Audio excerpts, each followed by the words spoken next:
Hey everybody, you're listening in to Dr. Burst from Saves TMD in Auckland, New Zealand. Welcome to episode 18 of the real-time web series. This week in the studio, we have a fellow crew member, Saves TMD. Welcome, man. Sia taofa, hoi mo ka inga. For the people tuning in for the first time, the real-time web series is an in-depth process video meets podcast. I document the visual process. You ask the questions online, our artist gives you the answers, and we take an in-depth look at graffiti from the writer's perspective. So kicking straight into the episode, let's have a little kind of exploration into your early beginnings. Where does your graffiti journey begin? Well, my graffiti journey would begin at the end of primary school. For Americans, that would be elementary school. I took a trip with my parents to our local corner store, a dairy block in Auckland at the time, and many things happened and were centered around those blocks. So we were going to the bakery that was next to the dairy, and we pulled up in the car and we got out, and there was some crazy bright color, some graffiti. Someone had bombed the wall. It was a piece, there was a b-boy character, and they had taken that quote from Subway Art, if art is a crime, please God forgive me. And I remember seeing it as a 10-year-old, and this is like 1990, 91, and my parents like hurried me along, and I caught it in the corner of my eye, and then on the way back to the car I looked at it again, and from that day on I never saw that piece again. But it was the mystery that surrounded this piece on the wall. What was it? What did I just see? It intrigued me and ignited something that continues today. And it was something that was done illegally. It was done at night. It was illegal. Many years later, I found out who some of the guys that painted it. It was a few of them. There were names like York and Sky and Pajero. People that were from East, or some of them were maybe from South Auckland. Were those people genuinely interested in graffiti, or was it something that they had just seen kind of on TV and just decided to do, throw something up on the wall? To put it in context from my perspective on Auckland graffiti, Central Auckland knew about the graffiti movement. I believe they practiced it more of the New York graffiti mentality, where there was a parallel world going on in the suburbs of Auckland, north, south, east and west. And that was the mentality that came from LA gang graffiti. In 1989, I think it was around that time, there was a movie and it was projected around the world. It was called Colors, and it was based on LA gangs. And I don't know how accurate it was, for Los Angeles people, but it broadcast the gospel of street gangs to the world. And Auckland took it up and they ran with it. So it developed from those influences. There were other movies that came out. There were Pacific Islanders that had relatives in LA that would come back and bring back style, clothing, but also just the ways of thinking and movements. So yeah, the rest of Auckland were kind of pursuing this LA, what we perceived was a LA gangster lifestyle. And tagging was part of it. It wasn't your graffiti movement, it was more marking territory. There were a lot of people that adopted the Crip gang or the Blood gang, and there was a lot going on in the suburbs. So these guys were involved in tagging, but then they somehow, I'm not sure whether it was a publication or a documentary that came on TV, that got them to do a piece, because they've obviously saw either Style Wars or Subway Art. You said that you had seen graffiti, at an early age in 91. So how long have you actually been painting graffiti for now? So 91, 92, I was at intermediate school before high school, and I started to draw on my books, but I was drawing band names and logos, Metallica, Milli Vanilli at the time, Belle Biv DeVoe, they were one of my favorite groups, BBD, and at the time, intermediate, there were people my age that had older brothers and sisters that were into the tagging culture, that were into this gang culture. So I started to tag on my books at intermediate, and then from high school, that's when I was baptized into the wannabe LA gang Auckland lifestyle. Dope. So could you tell me a little bit about what the Auckland kind of graph scene was like when you first started? Like I said earlier, there was those two parallels where I believe that Central Auckland had more understanding of those hip-hop roots from New York. You had Smooth Crew, there was like Shine and other people, Fly. There's many old names, and there were b-boy crews and MCs and DJs. But for us in the suburbs, we were definitely influenced by a lot of what the Pacific Islanders. I am Tongan, so the Tongans have actually connected, or they aligned themselves with the Crips. So there was obviously a blue colour, and Samoans typically have aligned themselves with the Bloods. Well, the interesting thing is Tonga's national colour is red, yet they're trying to rep a blue colour. It was a very strange thing, but somehow, I don't know, it worked. Samoans, their sports teams use blue and often use blue in many of their uniforms, but they were the Bloods. I had older friends and older cousins that were heavily involved. So I was this young person that was hanging around them and looking up to them, and I really wanted to be like them. I wasn't a tough guy.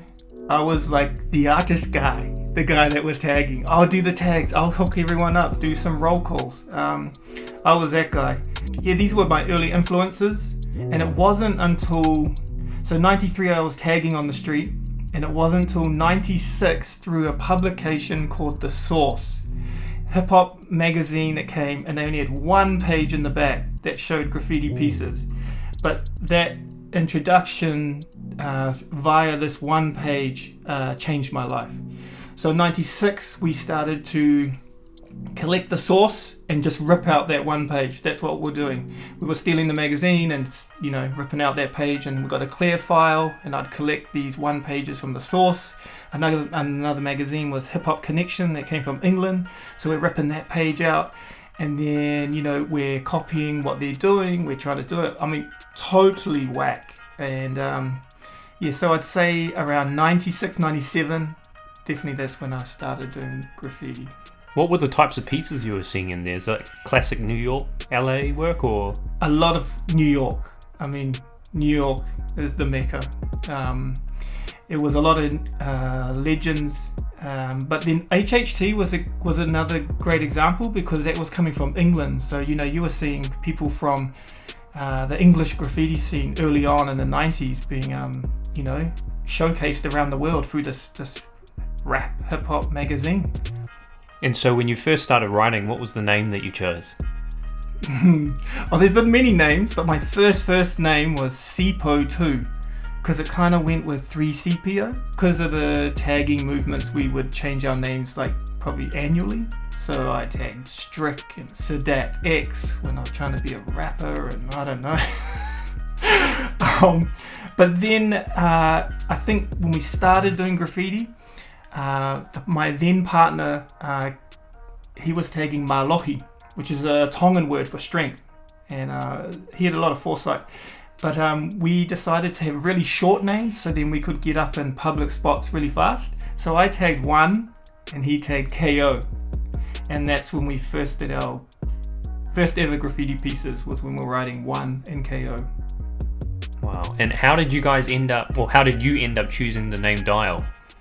Yeah, One and KO probably ran for a year or two, and then I wanted more of a graffiti name. And when I was learning more about the New York movement, I don't think I'd realized that there was already a Days, but I actually loved the name Days because it felt like a hip-hop name. It wasn't until I obviously read the publications and saw the documentaries that Days was already a legend and it's taken. I was like, damn it. I really like that name. I was writing Days52, so I didn't want to leave the D. I wanted to stay there, so I came up with spelling it DAYZ 52, or the New York legend DAZE. Right, true. And then they got this amazing Days from Sydney that I later found out. I'm this kid in Auckland going, oh man, I'm holding on to that D. So then I explored other letters and I came up with Dyle. Very strange, but I thought it was strange and no one else would have it in the world. What's the significance of 52? I'm in love with New York, and I didn't grow up there, and they would attach their street numbers to their names. I mean, you even had like Taki 183 and, you know, all these other Bar and Eva 62, I think it was. But so I was like, I don't have a street number. Well, the closest thing was the bus route from downtown Auckland ran all the way through my suburb, Pakuranga, and it was the 52 bus. So it was Route 52. So I was like, that's the line, that's the bus route I'm living on, so I'm going to represent that. What was it like growing up as a kind of young rider from East Auckland? You know, I've heard you talk about central Auckland and then in the suburbs. You know, why do you make these two kind of points of difference? Are they two different scenes? I believe there's a lot of crossover, but they were two worlds that were running parallel in a way. We were living out in the suburbs, and it wasn't often that you'd go to town. Maybe you would make that trip into town, and back then a lot of people were catching the bus because the train system sucked in Auckland for a long time, and sometimes it still sucked, but hey, we're getting better, Auckland, woo! And so there was a lot going on in the suburbs, but there was a lot of crossover and collaboration when people in the suburbs came to the city. And then that continued even in our 20s and into our 30s. But coming from East, there wasn't as many, say, taggers and graffiti writers than South and West. North Shore, I don't know. Someone else will have to answer that one. But East side, there wasn't as many, but they were there. And in a strange way, I feel that, I speak for myself, but East Siders have a more of an alliance with other East Siders with a geographical location. Maybe because there wasn't as many of us. So you looked for those people within your area because you don't have a car yet. So it's people that you can connect with easily. And it started with my high school, and then it branched down to my suburb, and then it branched further into the greater East Auckland area. So who were some early graph writers that kind of took you down the road to, I guess, more like bombing and piecing and things like that? I don't think I'm over exaggerating that there was none for a long time, because we were researching, we were figuring out things for ourselves. It was my partner KO, who then became NCPO. That was his graffiti writing name. And him and I, we were doing all these, you know, it was strange back then. There wasn't the internet, so we were even writing letters to other writers. We found, you'd find addresses in the back of magazines. It's really strange. And we would swap photos.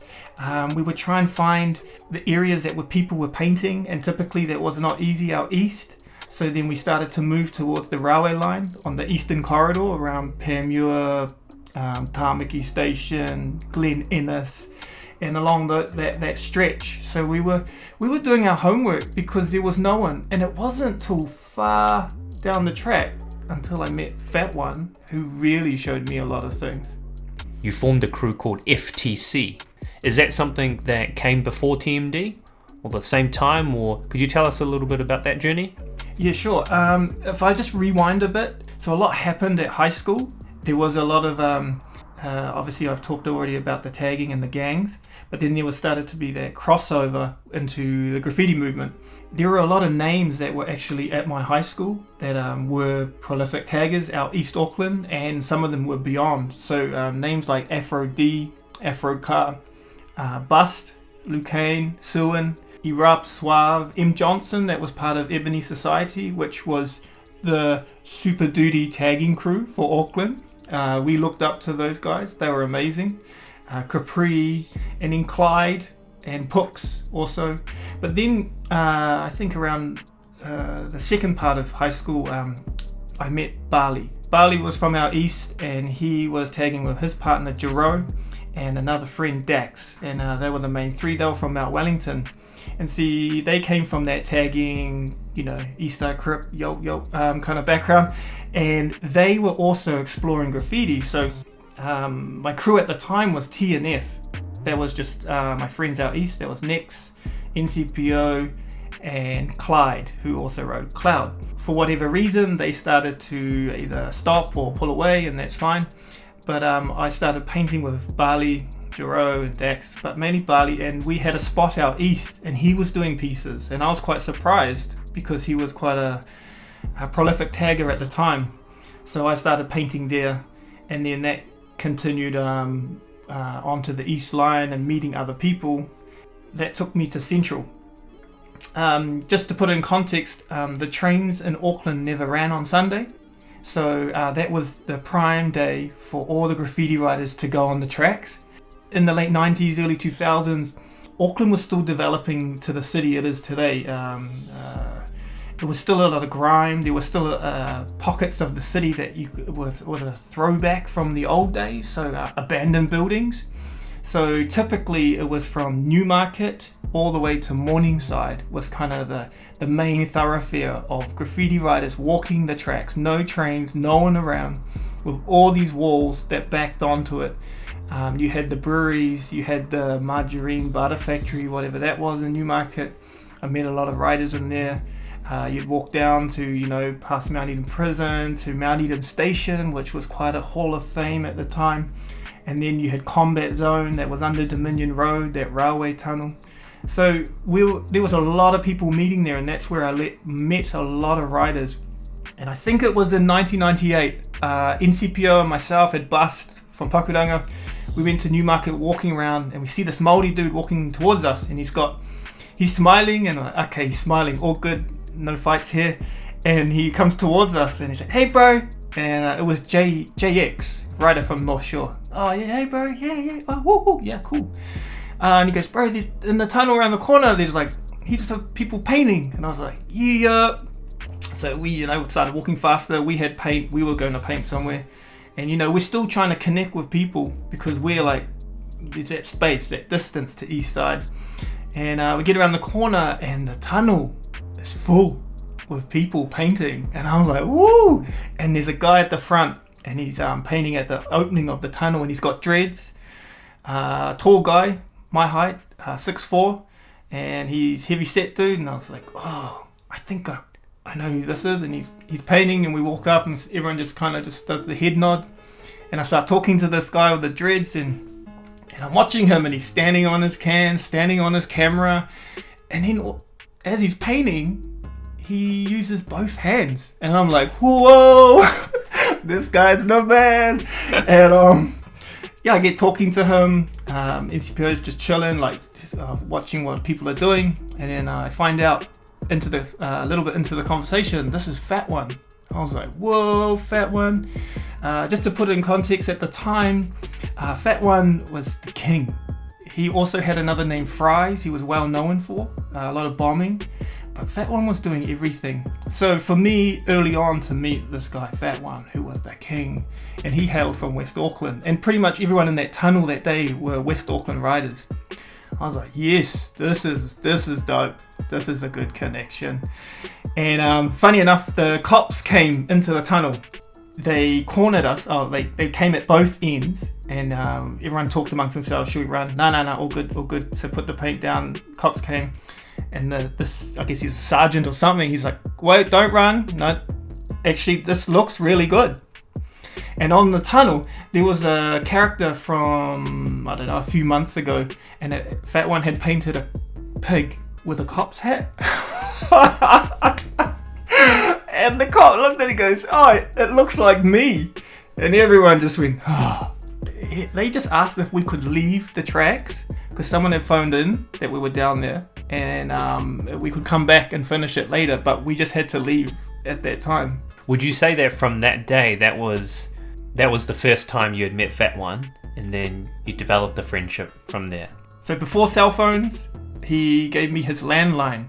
And I gave my landline. And then we started going to gigs, because around the time it wasn't just graffiti, there were reggae gigs, there were hip hop gigs, DJing, b-boying, all that stuff. So I would start to meet up with him regularly and form that friendship. And how long before he actually put you down into TMD? What was the story behind that? Well, my crew that I already mentioned, TNF from out east, they went to other things, and I continued to paint, and I looked for those connections to continue to paint with people. And one was Fat One, and he said to me later that he noticed that I was persistent because I didn't give up when all my friends stopped. Yeah, I started painting with him, and it was 1999. I remember it was early 99, and he rang me on the landline. Yeah, bro. Yeah, and he's talking to someone else over there, and then he's like, do you want to be in TMD? I was like, oh yeah, that would be cool. I got the phone. I was like,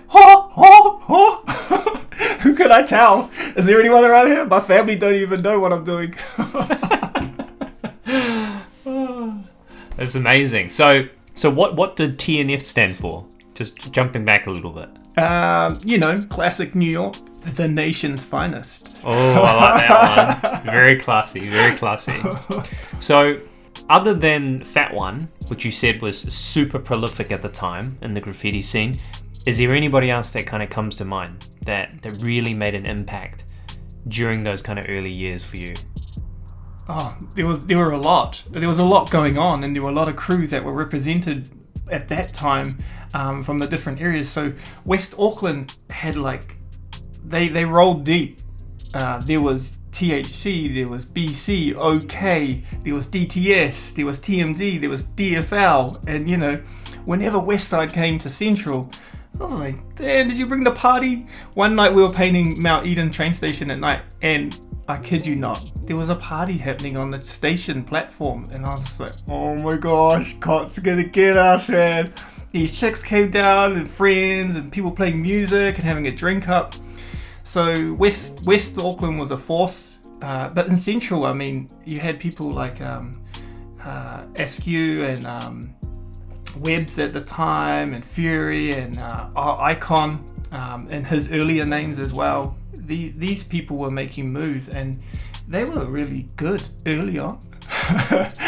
So coming from the suburbs, I had to catch up. So yeah, that was interesting. But there was a lot of people. Oh, and obviously the DAF crew. DAF were really ahead. In my eyes, they were ahead of us, definitely from our east. And they were doing things that was like, wow. It was really inspirational to go into Central and to walk the tracks and see what had been done by MKA, by Merc, and by DAF crew and all those guys, and then go home and then draw and try and get better ourselves. In terms of the scene back then, none of the stuff got buffed. No, there was generations of graffiti. I mean, you went down to Mangere Bridge and you saw tags from 78 still rolling, and I was just like, wow. And then obviously there was a great buff of the Rugby World Cup that everyone knows about, which did away with a lot of historical graffiti for Auckland. And so during those early years, once you kind of joined TMD and you had kind of some more painting partners and you're starting to do more pieces and things like that, what was the, I guess, motivation for you to paint graffiti? I think was it the fame? Oh, definitely. We're human beings, and there's, especially graffiti writers, we long for affirmation, and maybe we can't articulate that when we're younger, but there's this desire, this longing to be part of something, to find your people. And I found my people in graffiti. I found a voice in graffiti, and I found relationships, friendships. So mix all that together. I wanted to get better. I wanted to go big. I wanted to travel. I wanted my name to be known, that because that comes with affirmation and all that feel good stuff when you're looking for that as a young person. Fast forwarding it a little bit, I want to talk a little bit about the church and the family aspect that's also part of your life. I know that you have written Dyle for a pretty significant period of time in your graffiti career, but at some point you shifted to writing Saves. So what is the story behind that? I think it was about 2005, 2006, and there seemed to be a lot of people at the time exploring other letters, other names, which was quite interesting because I think the mentality growing up, I was like, I'm Dyle52 for the rest of my life. Around that time, I wanted to try other letters, and it just was made easier because others were changing and exploring other names too. So I desired something with more of a narrative, and that came with Saves. So I wanted a message through my work, a narrative to come through, and that narrative was that love saves, that Jesus saves, that Christ saves, and that's something that has been a real personal journey for me, but in doing this was also a real public statement as well. I did understand that there was someone that wrote Jesus Saves in New York. For me, it wasn't so much about owning that name, it was more about communicating a message. And so, have you always been religious? Yeah, my parents, they have a relationship with Christianity, with relationship with the Holy Spirit. So I guess there was an influence, but it wasn't till maybe mid-20s that I actually started to invest into that, give my time and my attention and my affection to the Creator. Yeah, growing up with the influence around it, but it wasn't real for me until maybe that age. And how did your family respond to you painting graffiti? My parents kind of didn't want to know, kind of turned a blind eye. So I found out later, many years, that my mother would find my pilot pens and Poscas and those kind of implements, and she was hiding them. She would take them and then hide them in her drawers because she was like, oh, I don't want him to be doing this. But there wasn't a confrontation like, hey, what are you up to? They would probably just rather ignore and hope it went away. So yeah, it was an interesting time for me. A little bit of a turmoil, like I desire this, but I love that, or what, How did the graph writing community respond to you being religious and having these kind of beliefs, but then you're out there doing all this graph? Yeah. Do you think there was any kind of judgment? Oh, definitely. Scene? It's hip hop. Peace, love, unity, and judgment. Yeah. And that's fine. When you've want to paint with someone that you heard about, and a lot of people say, "Oh, he's a dick." Nah, I heard he did this. I heard he did that, and then you hook up, and then you're like, "Oh man, he's pretty cool." It's not always he or she's not always represented well, and it's the same with Jesus.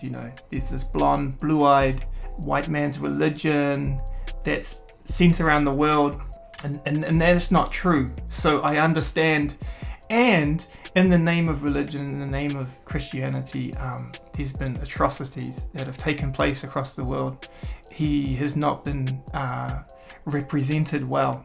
So I understand that people don't want to know about this narrative that I'm painting, that they would reject it. And people did, and that's fine. You're not here to please everyone. If you did that, you would not go anywhere, really. And this was just something that was true to me, and this is my art form, and that's what came out. And some people, they still love me, they still accepted me, and that's cool. I know that you were also involved with another crew called GGC. What is the kind of story behind that? I think I looked in the early 90s if or maybe early 2000s, if anyone else was kind of painting with the same values or same beliefs. And the internet was early, but I actually found a site, and it was called Gospel Graffiti. And, gospelgraffiti.com? Yeah, yo, I think so. And it was the founder or the leader of it was a guy called Phasm from Modesto. And we'd seen Phasm in the Graffiato book, and so there was a familiar name, and I left that, didn't look into it or didn't pursue that until much later, around mid-2000s, with the name change, I suppose. And then I had a relationship with them, and I started annually meeting up with them, and would go and do all these kind of giving into the communities in different areas, helping out, say, the States and Mexico and different places. And they continue today. I'm no longer part of that crew, but they're still going strong, doing their thing, and it's awesome. So was that whole crew about promoting kind of positive messages through graffiti? Was that what it was? Yeah, I think it was a desire to express our love for the creator and what he's done with us, and also trying to just give back to different communities. So those annual meetings were in different nations, different locations, and they would give back on a community level, whether it was a mural or workshops or whatever that community needed. I guess moving on to the next set of questions, which is more about some of your stories and kind of reflections or some past memories. When you first started Graph, what were some of the main kind of paint brands that you were using? Oh, I can just speak for my experience, and I remember my first spray can was VHT.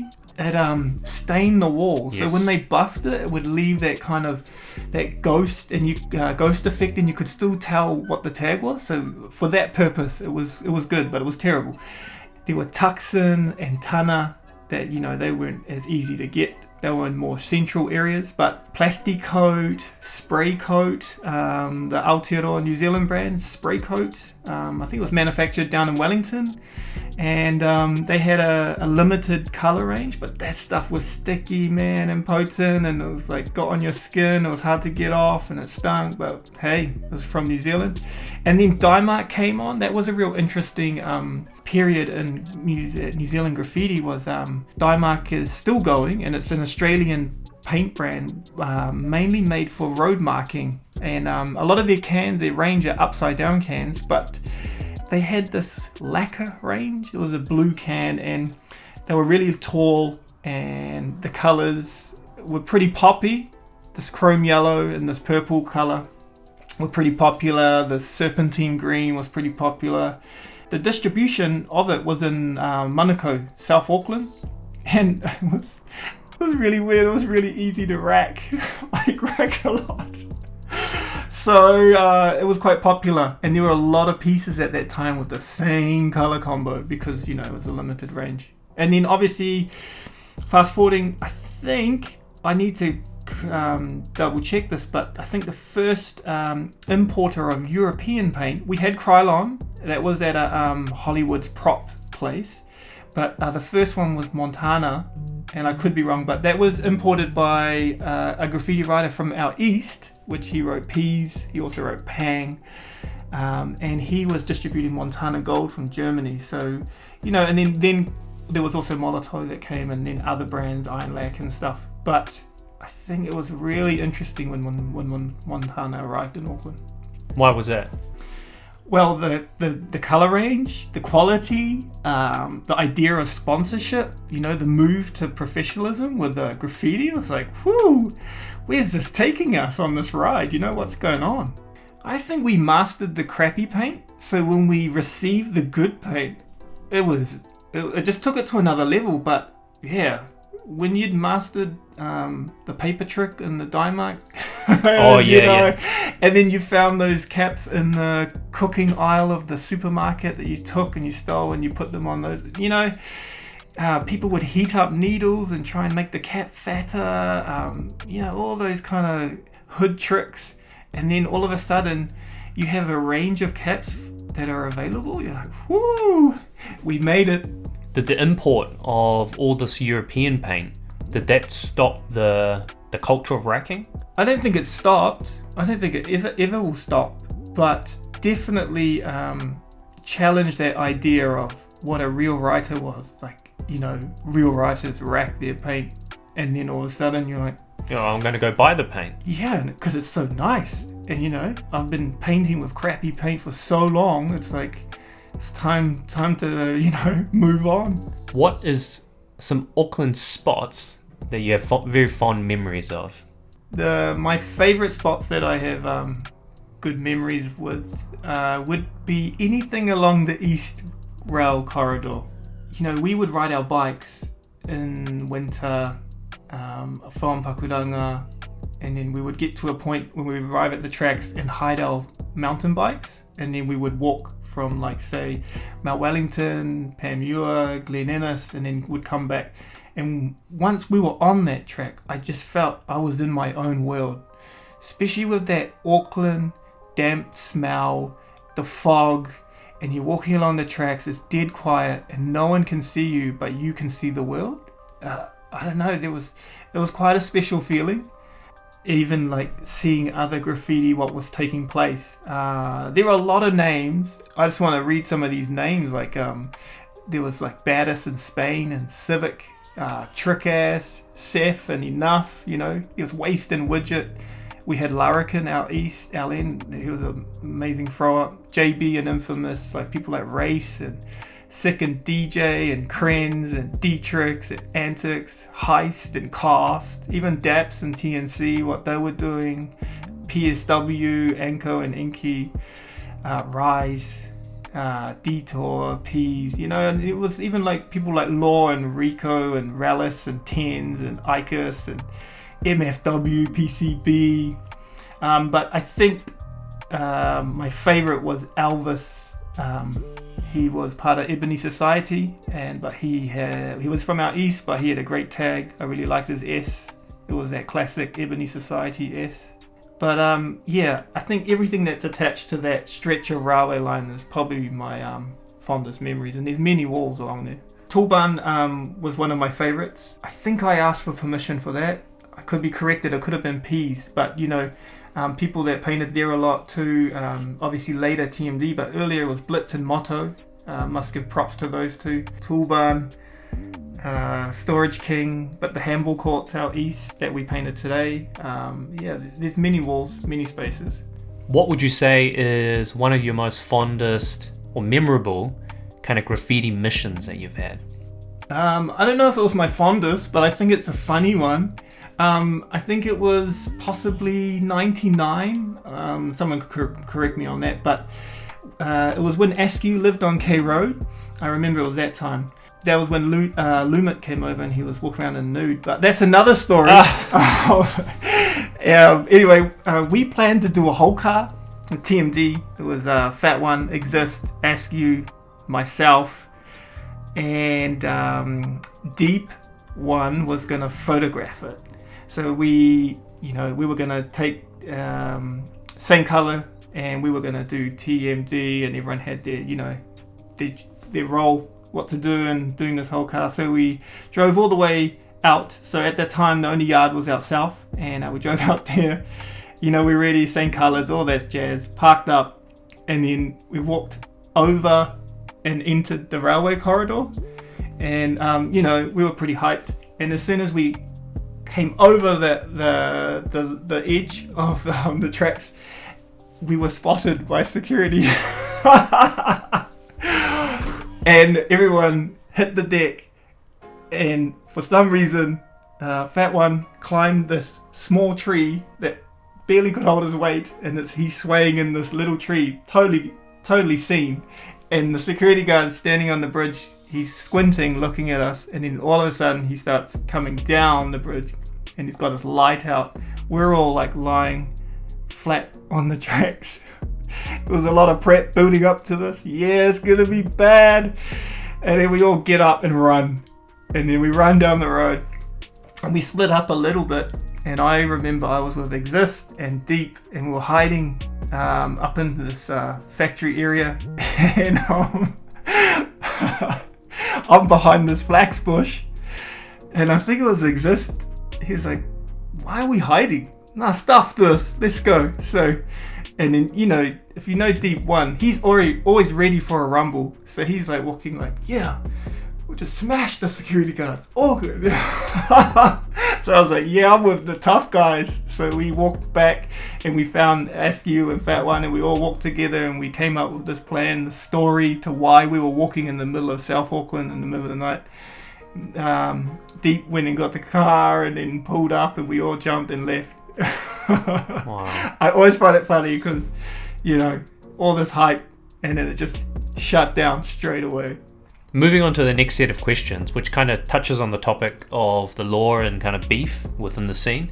I know that you mentioned you previously wrote with a person called NCPO. Yes. One of our viewers has talked about, him getting locked up. Uh-huh. How did you kind of feel about that? Yeah, he was a close friend of mine. He was my graffiti partner for many years, and we discovered a lot together.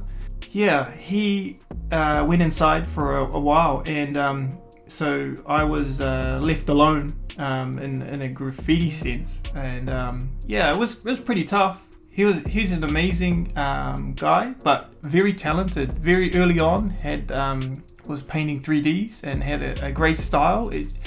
Just a lot of potential, and unfortunately,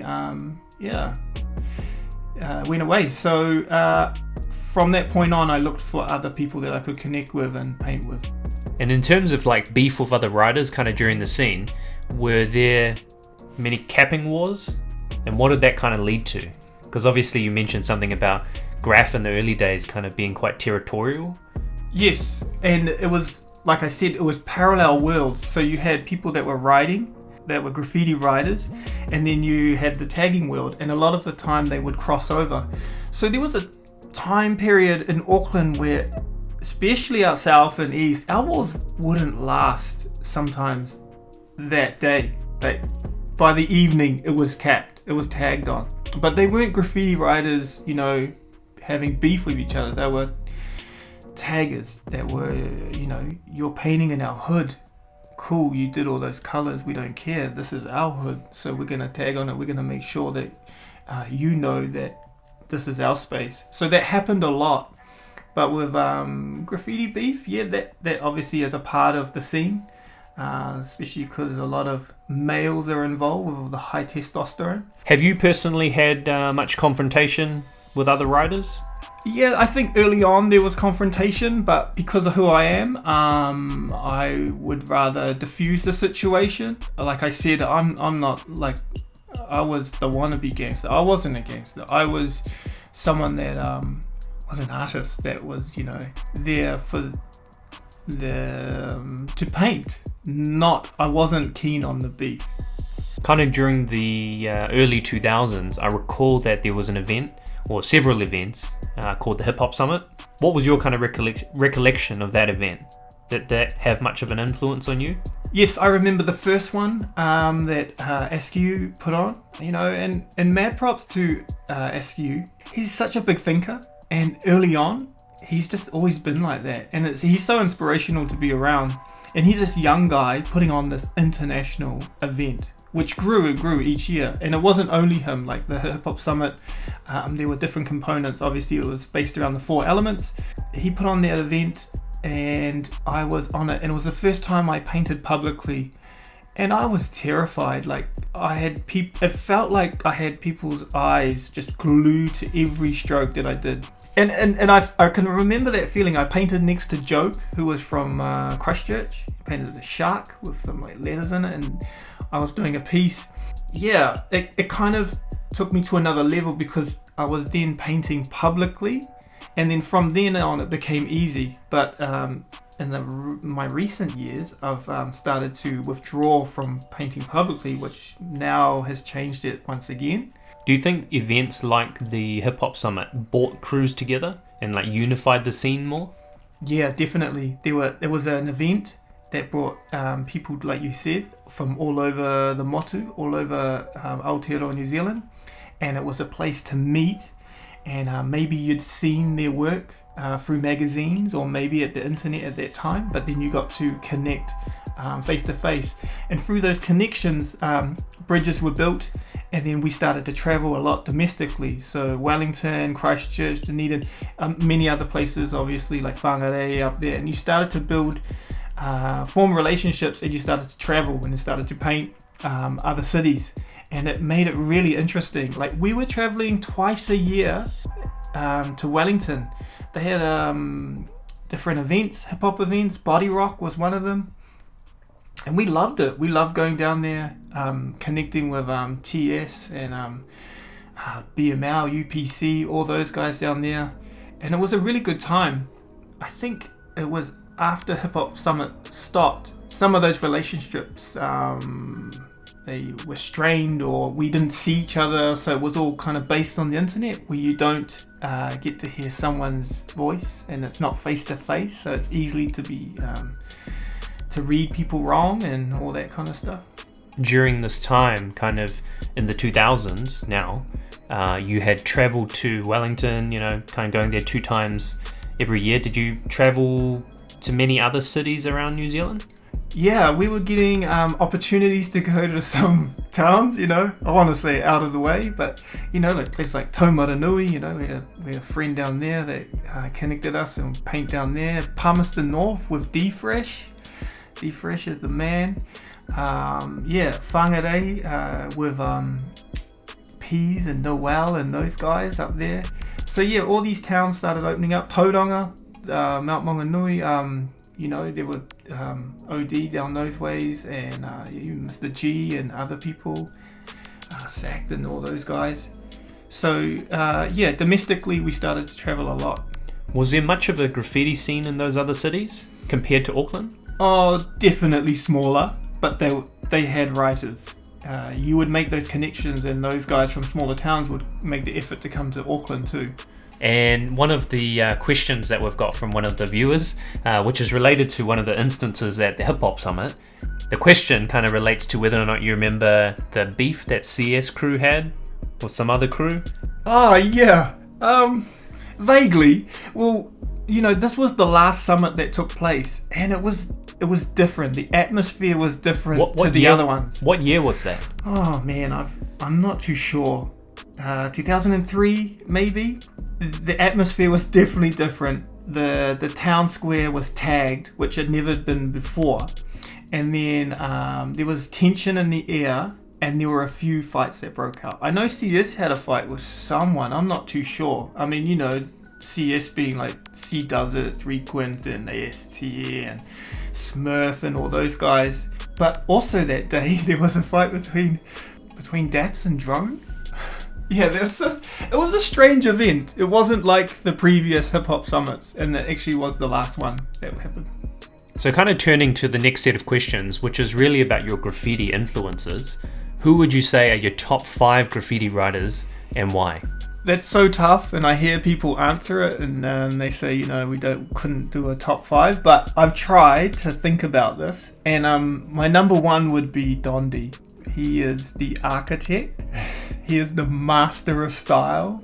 His style is timeless, and he was figuring out a lot of questions early on, which he came up with brilliant answers.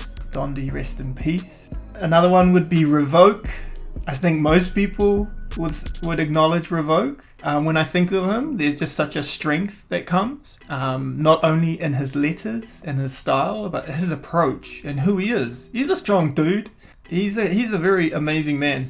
We got to spend time with him in Los Angeles, and amazing. Another one would be Roids. Not many people, I don't know if many people would acknowledge, but man, this guy's prophetic. Roids explores things that other people might overlook. He does the groundwork, but it's actually future groundwork.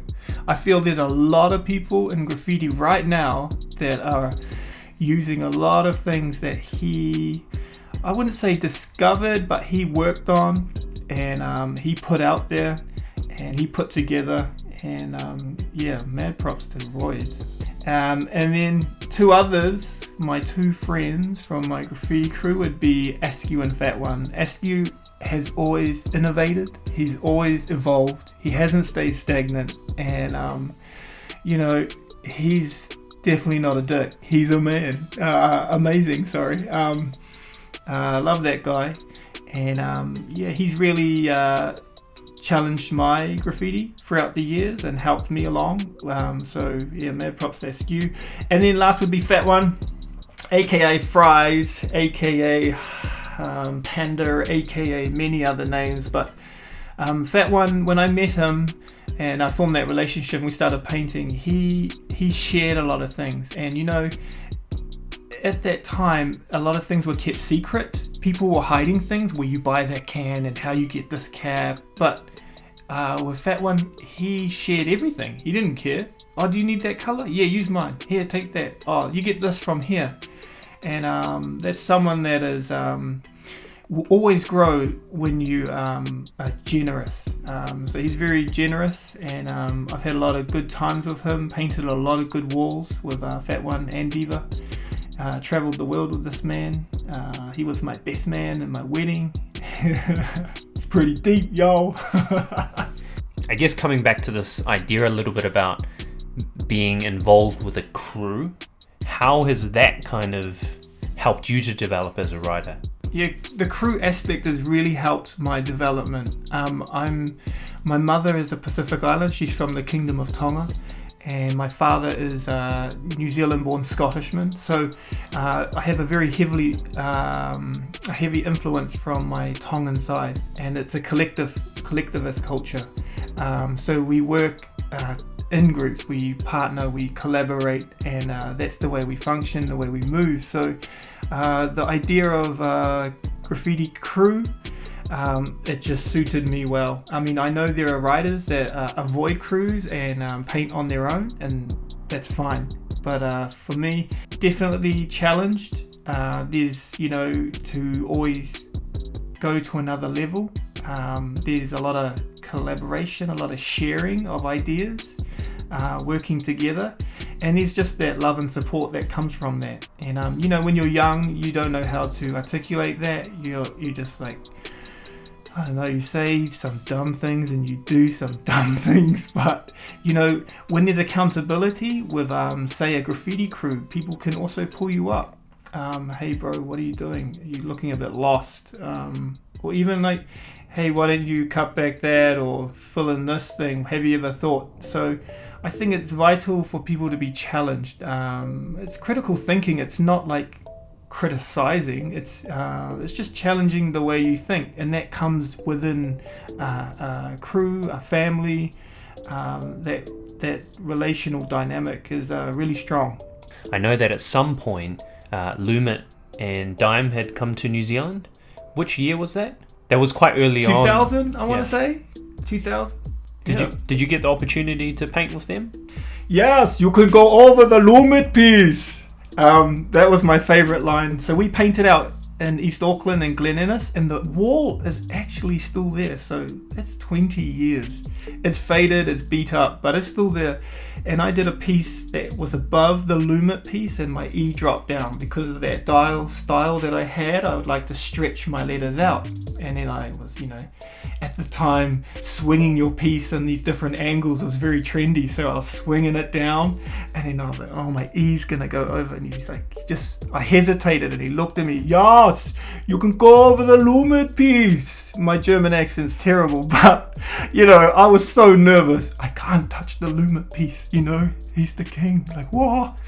And it was an amazing time, just to get to see and hear the way they approach graffiti. Very different, but there were elements that we took away and implemented into what we did as well. They have a very German way of approaching graffiti, and it's very unique to them, and we can learn off that. What is that German way? It is getting up before the sun rises. Painting 2 walls before the sun gets up. Just very ordered, very logical. Back then, a lot of straight lines. Yeah, but just their work ethic is amazing. And that's quite, comes naturally, I believe, for Germans. And when they came to New Zealand, was that at the same time? Or were those 2 separate occasions? Lumit, I think, has been to New Zealand maybe more than 10 times. Really? He rode a horse bareback down the whole of the South Island. That's legend status. So there is, and if you look carefully, there's still a Lumit tag on the Parnell Bridge, downtown Auckland, from the 90s. He came and he was doing whole cars about 1992. A lot of people didn't even know or didn't even see it. But he'd come back many times. But this is when these hip-hop graffiti events started. So his trip with Dime fell in line with that event. How would you kind of describe your style at that time, in the early 2000s? Yeah, I've been thinking about this a lot, and looking back on some old photos, because I would often cringe at the thought of a lot of my pieces that I did in the past. But going through the photos, I'm okay, it wasn't too bad. But I understand what I was trying to achieve. I liked the New York letters as foundation, but I wanted to make it modern, what I perceived as modern. And something that I've learn't recently is I really enjoy using my body length. I'm 6'4", so I have a long wingspan. I've got a long reach, long arms, and I think that's played into my style, especially through the Dial era and a little bit into the Saves, but especially with Dial, they're really long. And that was problematic when you painted on a wall and you didn't have much space. It felt natural for me to use my arm's length. Who are some other kind of international writers that you have linked up with over time that you've built, I guess, a good working relationship with? I think it was quite seasonal. So people would come and those friendships would start, but then they may end for whatever reason, and that's fine because not everyone's friends for life. It's all good. But we had a lot of Australians come through Aotearoa, and every time they would come, they would inject something, to push things or take things to another level. So people even like Casino. He was the man. He was very talented. Prince and people like that would come over. There was a lot of Australians actually. We had Quink at a time. He was here for I'm guessing a few years, and but he made quite an impact at that time. He had a really strong style. He's no longer with us, but also people that came through a lot of what Askew organised, so different events. So Cantu and Atom, Smash, Ewok, MSK, Totem 2, Teal and Bates. There was so many. I had a good friend, Reino, that was from Denmark. He came through. There's just been so many, and I've really enjoyed the ones that we've got to glean from that came here. So how much traveling have you done? Do you think that's affected your approach or perspective towards graffiti? Yes, definitely affected it. It's given me a world perspective, which I think is vital, that we just don't get stuck in our small town or small city mentality. New Zealand's often referred to as little old New Zealand, but I don't think that's correct, because we're quite a global community now. But you still need to travel. You need to get out of your comfort zone. My first major trip was with Cost from FTC, and we went to New York, and it was quite I guess scary for me. We were going as 20-year-olds. I think he was actually younger. And we went over there not really having a connection. We were trying to bum off people to stay in their place, and, had no idea. But I'm just so grateful that we got to New York at that time. It's changed a lot. But it was in 2002. And maybe to a New Yorker would be still, quite gentrified or whatever. But the experiences that we had, the people we met, the things that we painted really kind of pushed us past our limits, and it stretched us, and when it came back and we wanted to do more and go bigger and travel further. So I think it's vital as young people to travel.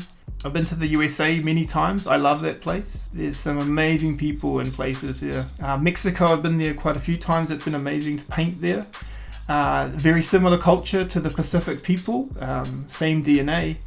But that was amazing. The food is off the Richter scale. Throughout the Pacific, I was in Hong Kong recently. I just want to acknowledge what Hong Kong's going through. We stand with you. 5 demands, had not one less. Hard out. And it was a residency with a gallery, but I actually was able to paint a lot of graffiti. People like Zeem and Weiss and Jans and Maxim and other people. It was Edge. It was pretty awesome. What's your kind of story around meeting Rise? Well, Rise actually spent a little bit of time at the same high school as me, but he's younger, so we kind of missed each other. I was part of a breakdancing crew. And that's another story we won't go into. Okay. And we did this event at his high school that he went to, and we connected there. And from there, we made contact a few more times, and then ended up painting because he was from East Auckland. He's I think born and raised Glen Innes, out east, and I was from Pakuranga, so there was close proximity. So we continued to paint, and we were painting along that same railway line. And then in early 2000s, Cost and myself had formed FTC, that stood for 52 crew. Once again, I've already explained what the 52 is, that bus route out east. And then we asked Rise to be part of that crew as well, which he said yes. And in terms of you've been in the game for quite a long time now. So how do you think your mentality towards graffiti has changed? It's changed a lot. I learnt the typical rules of graffiti early on because I wanted to adopt this culture. I love this culture. I wanted to understand the history of it. I wanted to live that lifestyle, which was quite funny because I was this young Polynesian kid growing up in Auckland that had no connection to New York whatsoever. I didn't understand the plight that they were going through, and yet here I was adopting these rules and living by them. I would actually educate younger writers and tell them that, these are the graffiti rules, stick to them. But as time has gone on and, my perspective's widened, I've grown, I've matured, I've understood that not everything applies to us down in Aotearoa, New Zealand. Not everything applies to me as an adult. Do I have to rack my paint? Oh, no. I don't have to do anything. I think it's great to learn those rules, but then it's great to break them as well. Graffiti has evolved, it must evolve, and whether you like it or not. People talk about purists and being a real writer. What is a real writer? Was it the 80s, the 70s? Was it the 90s writer? Was it the 2000s writer?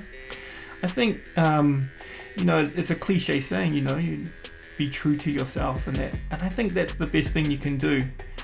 You can interpret these values that graffiti hold the way that you see fit. Because who's going to police it? Someone's going to arrest you if you're not being a real writer? And if there's always going to be someone that disagree with you, but I think that's where you find the camaraderie and the like-mindedness in graffiti crews, because you're drawn to people that are similar to you, or they have similar values. So you stand up for one another, and if other people call you out for not being real, so what? Yeah. So what types of things are you thinking about during the painting process when you're creating a piece?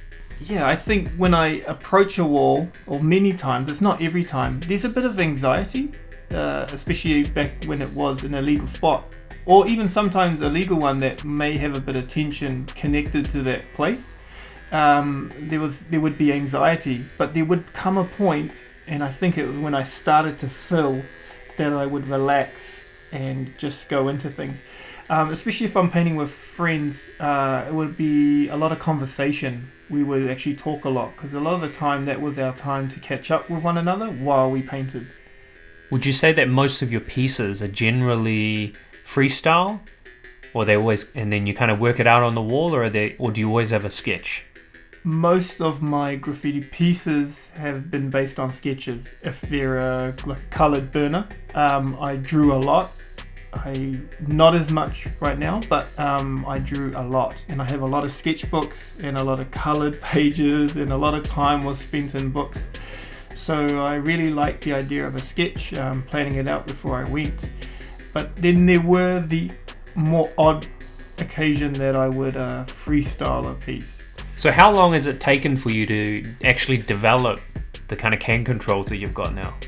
It took a lot of time. A lot of what I learnt came through learning from Fat One, actually. I learnt how to get better can control, and a lot of tricks that he had already or was learning himself, and I learnt along the way with him. he's great at watching. So Fat One can just watch. I mean, many of us do. We're visual learners, but he soaks it up. It's like a sponge, and he remembers tricks and techniques from people he's watched, especially international people that have come over or older writers, and then he remembers it and includes it into his pieces.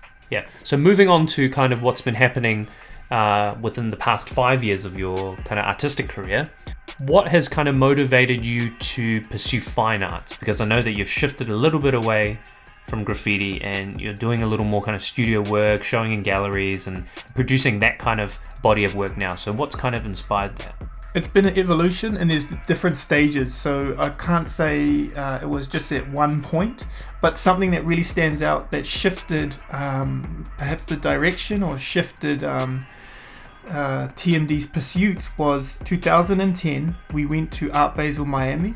There was an event called Primary Flight, and in classic Pacific culture, we rolled deep. There were 17 of us that turned up. And I remember that day we arrived and we painted opposite How and Nosm. And How and Nosm were on the forecourse in the lift, and they're like, here come the Kiwis! I mean, 17 of us. And what we saw there really kind of broadened our perspective even more. So we were there to do amazing burners on a wall and represent Aotearoa, New Zealand, TMD, and Australia as well. And we were exposed to this whole world that was taking place in Miami, whether it's fake or not, but it was still challenging things that we'd seen. And there were a lot of graffiti writers that were transitioning into fine arts or street art kind of practice, whatever it looked like. It was just an experience that really impacted us. So upon our return to Aotearoa, New Zealand, I think Askew really spearheaded a lot of it, and he started to explore other mediums. And then there was a bunch of us that were interested in doing that as well, so we also started to explore other mediums and to look into research and exploring what others were doing outside of our graffiti world. And would you say that much of your graffiti background, because there's obviously such a big legacy there, did that kind of affect what you were doing in your fine arts kind of practice? It was interesting because I remember vividly it was a meeting that Rise and myself went to. It was this arts organisation, one of them in Auckland, and we went to have a quick meeting with them. And we went there, with the mana that we carried. So, the years of painting and the things that we'd achieved and all that kind of stuff. And these people in this organisation just stared and nodded. And what we learned from that meeting is there was no cross-crediting. Pardon? Who are you? Graffiti? Oh, no, dear. They didn't say that, but their body language screamed that. You think you've paid dues? Mm-mm. Yeah. You haven't done anything. Exactly. You're emerging. And there's a lot of terminology that gets used in the art world, and we was like, pardon? No. We emerged a long time ago. And so what actually is your artworks about for the people that haven't seen it before? So for me, I started to explore iconography, a semiotic language that comes from my mother's culture, from my culture. And that was a point that I wanted to start from, because I wasn't sure, going from letter-based art form to just a fine arts practice. So I started there. I've always been interested in history and history of New Zealand, Aotearoa, but also Tonga because of my relationship with these lands. And I started with the icons that were found painted on tapa cloth. It's a bark cloth that is used throughout the Pacific, and each island group, each people group have their own icons, their motifs that are connected to so much story. Making that kind of transition, you said from 2010 from graffiti to the art world, what are some of the challenges that you faced, other than what you mentioned about these kind of hierarchies, right, the gatekeepers? that, when you first kind of come into it, you think you've cracked it, you've already been in the game for so long, but you had to start from scratch. So what are some challenges that you faced? I think there was even a challenge within our crew, because not everyone wanted to transition into what we're currently doing. And at the time, we were just super excited, the ones that wanted to do that, and there even became a bit of tension between those that didn't and those that did. So that's something that we learnt in hindsight, is to keep the unity in diversity. I think that's really key to move forward as a crew. Another hard part was also it was like you said, starting from scratch. You were beginning to make new connections. You're starting to study about another history. And for me, it was New Zealand art history, Pacific artist history. Starting to understand the school of art surrounding these lands. Because what I'm interested in is the stories that are connected to New Zealand and to Tonga. So there was just a lot of learning, and that's fine. And there were days that was tough, but I'm really grateful because it's really helped me understand who I am and how I can contribute to these places and my people. And to dig deeper into your own practice and I guess discovering your identity, I know that for some time you had moved back to Tonga. Yeah, so we've based ourselves there for just over 2 years before COVID-19 hit, and I went there with no plan, my wife and I, and we just knew that we were supposed to be there. And a lot of people were asking, what are you doing? And they would throw out assumptions, oh, you must be doing this, you must be doing that. But I actually had a spiritual encounter on a maunga, on a mountain, and there was a drawing to Tonga, and I knew I had to go. And it's funny because at the exact same time I was being offered a master's program at one of the universities in Auckland. And often when there's a fork in the road in our lives, there's actually two opportunities, and they can be both good, but you've got to go with what is right. And that inside yourself, in your guts. And so we've been there 2 years, and it's enriched me so much. I am Tongan, but I didn't grow up in the Tongan way. So the Tongan way of thinking and being, I'm still learning. But the best place for that is the epicenter. It's the Kingdom of Tonga. So I'm understanding the more and more of who I am, who my ancestors, where my mother came from, where my grandparents and my great-grandparents, and this amazing lineage of warriors and chiefs and artisans and architects, and just amazing things. And being right there in the center is the best place for it. So would you say that now that you've shifted more to this kind of fine arts practice, that exploring this type of art is more rewarding than the types of experiences or ideologies you were getting through graffiti? I don't think it would be more rewarding. It's just different. It's a different stage of my life, a different stage of learning who I am, because my fine arts practice is it's a manifestation of all those things. Even though there might not be graffiti style letters in a painting, all of those experiences and that energy and the people and the things I've learned all come through. Even sometimes the aesthetic creeps in with mark making and different graphic designs. I use a lot of iconography that comes from Tongan war clubs, and they're very graphic and very clean lines, and I believe that's an influence from my graffiti background. So I don't think one's better than the other. At this stage in my life and my career and whatever is the spiritual journey I'm on, it is the right time and the right place to be. Just an opportunity to just learn something new, right? And go beyond the periphery of just the graffiti culture. There's so many things in this world. Oh no, yeah, definitely. But then also not to reject the graffiti side. I've met a lot of people in the fine arts now that come from a graffiti background, and they're almost like ashamed of it, or they want to distance themselves. And they're allowed to do that. There's no rules, but I think it's a missed opportunity, because that's part of your story. And when you encounter someone, you encounter a story. And then, it's like you want to Control Alt Delete the first and second chapter and skip to this amazing, hi, I'm this presentable fine artist. I think it all contributes to who you are. And so with your current exploration of your practice, one of the questions we've got is, where does the role of indigenous knowledge sit in your current creative practice? And I think you've kind of touched on it a little bit about obviously drawing on these really significant iconography that has a really strong lineage to Tongan culture.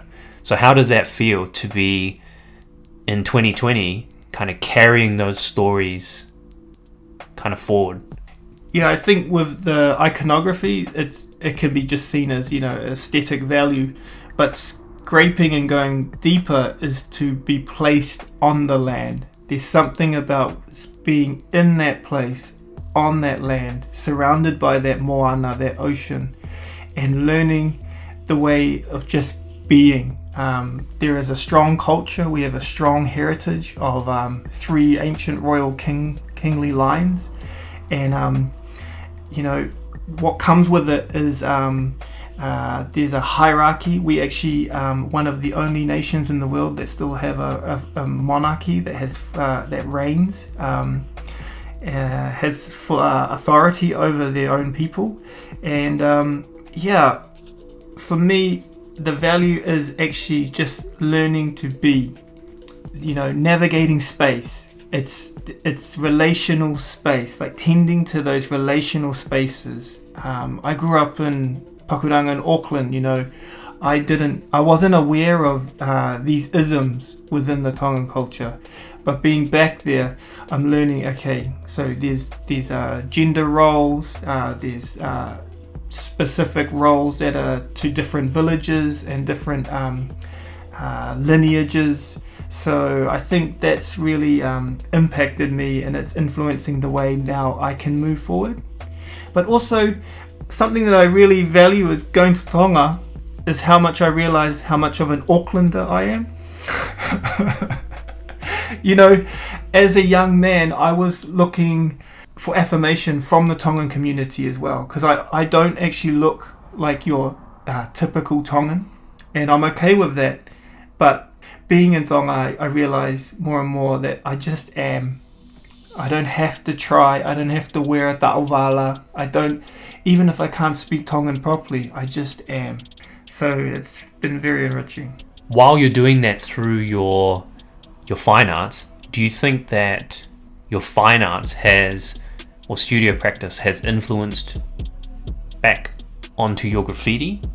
I try to explore bringing in Tongan motif, and I didn't view it as a fine arts practice. In 99, I remember, 99, 2000, that era, I tried to bring in those motifs into my graffiti work. And maybe I gave up too early, where, it would have taken time to intertwine them and work out something. But I think aesthetically it looked whack. So I just kind of... Really? Yeah. Why do you think that? Because of where I was at. I was introducing these island patterns, and I guess I just needed maybe a bit more encouragement at that time.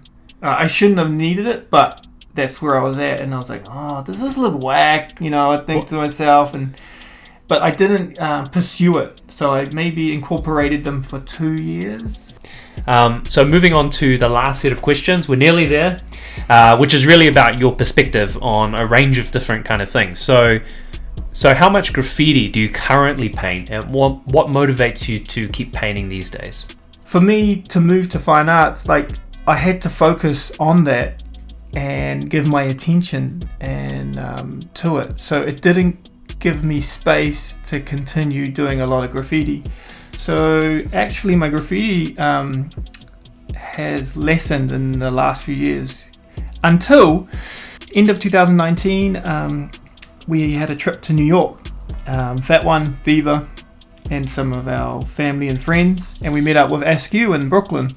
There was something about it. We painted a wall, I think it was a DYM wall with Host, and Omens was on it, and the sun was setting. We're in Brooklyn, industrial area, and the lighting was magical, and I'm standing there painting graffiti in the home of graffiti with my friends, and it ignited something. So from then I went to the residency with Parasite in Hong Kong, and I was doing work with them, but also painting with the writers in Hong Kong, and then that continued back here in Aotearoa. So there's something that's definitely ignited again for graffiti, and there's a great build up towards our TMD exhibition next year.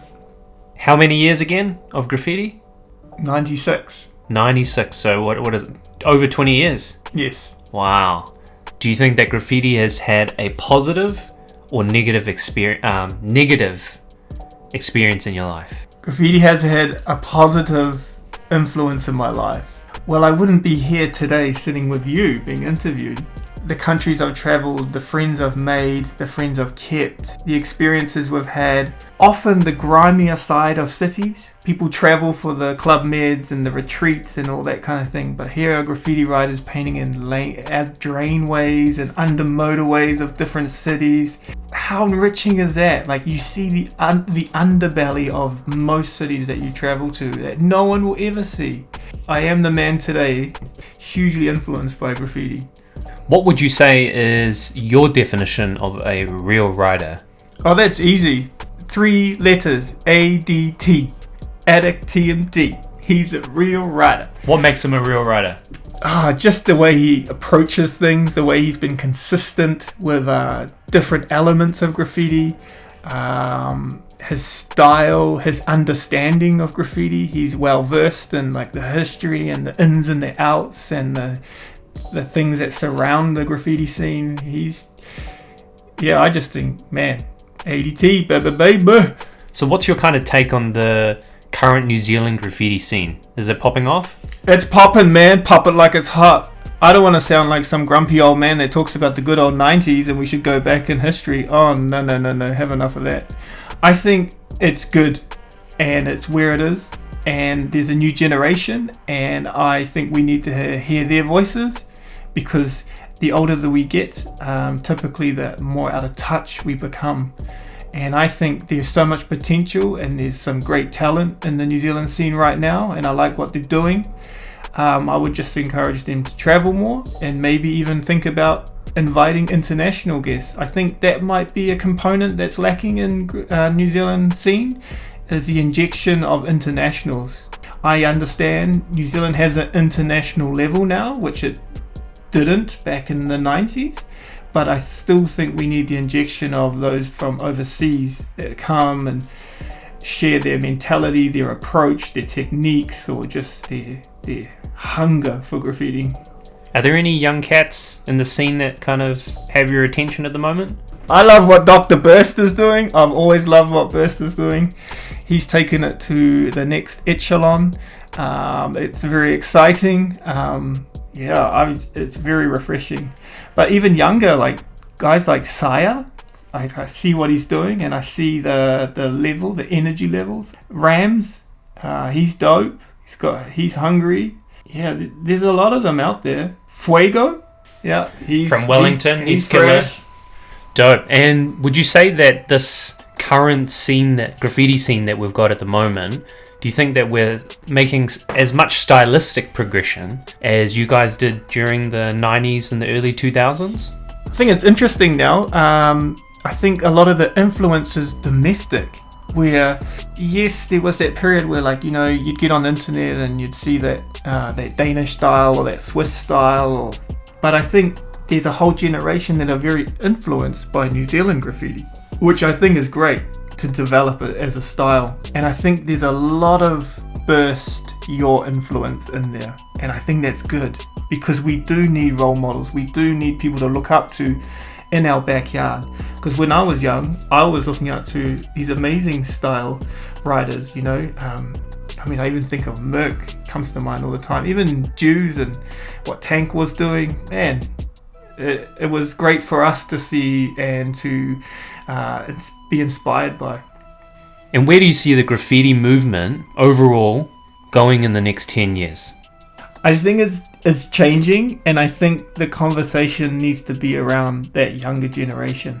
Because as much as we think we can predict things, I think it's best to watch what the next generation are doing. You know, we used to gather around arcade machines at the corner store.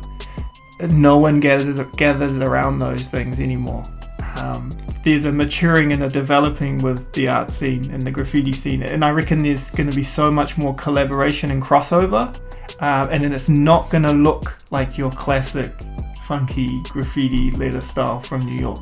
Yes, I think there was a time period where a lot of people transitioned into different mediums, but right now there's a lot of people bringing back what they've learned back into graffiti, like you said earlier, and that's really exciting.